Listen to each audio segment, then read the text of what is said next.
मुनाफिकों को चाहे तो अजाब दे या उन पर मेहरबानी फरमाए। बेशक अल्लाह बख्शने वाला है, मेहरबान है।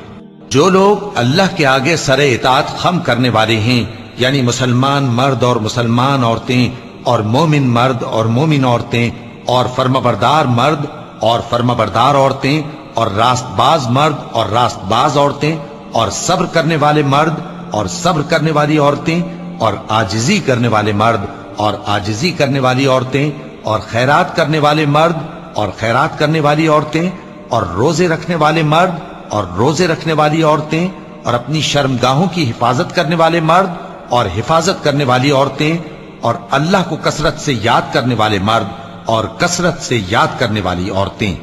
कुछ शक नहीं कि इनके लिए अल्लाह ने बख्शिश और अजर अजीम तैयार कर रखा है। और जब इंसान को तकलीफ पहुंचती है तो अपने परवरदिगार को पुकारता है, उसकी तरफ दिल से रुजू करता है।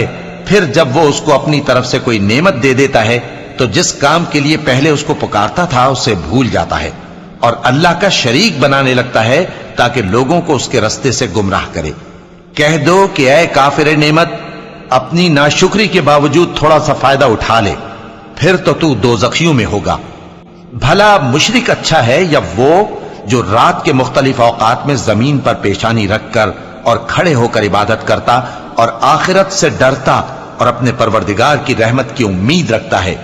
कहो भला जो लोग इल्म रखते हैं और जो इल्म नहीं रखते, क्या दोनों बराबर हो सकते हैं? बस नसीहत तो वही हासिल करते हैं जो अक्लमंद हैं। ए नबी, मेरा पैगाम सुना दो।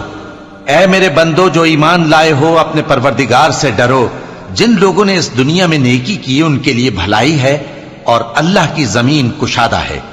जो सब्र करने वाले हैं उनको बेहिसाब सवाब मिलेगा। कह दो कि मुझसे इरशाद हुआ है कि अल्लाह की इबादत को खालिस करके उसकी बंदगी करूं, और यह भी इरशाद हुआ है कि सबसे पहले मैं फर्माबरदार बन। जो मुसीबत तुम पर वाक़े होती है सो तुम्हारे अपने करतूतों से, और वो बहुत से गुनाह तो मुआफ कर देता है। और तुम जमीन में अल्लाह को आजिज नहीं कर सकते, और अल्लाह के सिवा न तुम्हारा कोई दोस्त है और न मददगार। और उसी की निशानियों में से समंदर में चलने वाले जहाज हैं पहाड़ों जैसे। अगर अल्लाह चाहे तो हवा को ठहरा दे कि जहाज उसकी सतह पर खड़े रह जाएं। हर सब्र और शुक्र करने वाले के लिए इन बातों में कुदरत के नमूने हैं। या उनके अमाल के सबब उनको तबाह कर दे और बहुत सौ को मुआफ भी कर दे।